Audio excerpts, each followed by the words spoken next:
ಒಂದು ದೇವಸ್ಥಾನದ ಗರ್ಭಗುಡಿಯೊಳಗೆ, ಅದರಲ್ಲೂ ದೇವರ ಮೂರ್ತಿಯ ಮುಂದೆಯೇ ಒಂದು ನದಿ ಉಗಮವಾಗೋದನ್ನ ಎಲ್ಲಾದರೂ ನೋಡಿದ್ದೀರಾ?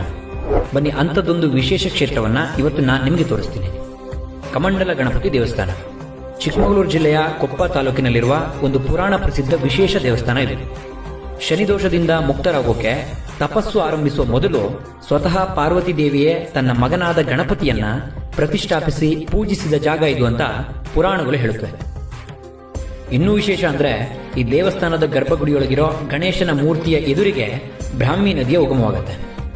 ಈ ನೀರಿನಿಂದ 12 ಗಂಟೆಯ ಒಳಗೆ ಸ್ನಾನ ಮಾಡೋದ್ರಿಂದ ಚರ್ಮ ರೋಗಗಳು ನಿವಾರಣೆ ಆಗತ್ತೆ.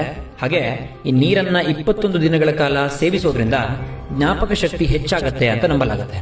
ಕೊಪ್ಪದಿಂದ ಕೇವಲ 3 ಕಿಲೋಮೀಟರ್ ದೂರದಲ್ಲಿ ಮಲೆನಾಡಿನ ದಟ್ಟ ಅರಣ್ಯದ ನಡುವೆ ಈ ಸುಂದರವಾದ ದೇವಸ್ಥಾನ ಇದೆ. ಒಂದ್ಸಾರಿ ಆದ್ರೂ ಬಂದು ದರ್ಶನ ಮಾಡಿ. ಆದ್ರೆ ಈ ಜಾಗದ ಸ್ವಚ್ಛತೆಯ ಜೊತೆಗೆ ಪಾವಿತ್ರ್ಯತೆಯನ್ನ ಕಾಪಾಡೋದನ್ನ ಮಾತ್ರ ಮರಿಬೇಡಿ. ಯಾಕಂದ್ರೆ ದೇವಸ್ಥಾನದ ನದಿಗಳಲ್ಲಿ ಬಟ್ಟೆಗಳನ್ನ ಬಿಸಾಕಿ ಬರೋದ್ರಿಂದ ನಮ್ಮ ಪಾಪ ಪರಿಹಾರ ಆಗೋದ್ರ ಬದಲು ನದಿಯ ಶಾಪಕ್ಕೆ ಗುರಿಯಾಗಬೇಕಾಗುತ್ತೆ. ವಿಡಿಯೋ ಇಷ್ಟ ಆದ್ರೆ ವಿಡಿಯೋನ ಲೈಕ್ ಮಾಡಿ. ಹಾಗೆ ಇದೇ ತರಹದ ವಿಡಿಯೋಗಳಿಗಾಗಿ ಪೇಜ್ನ ಫಾಲೋ ಮಾಡಿ.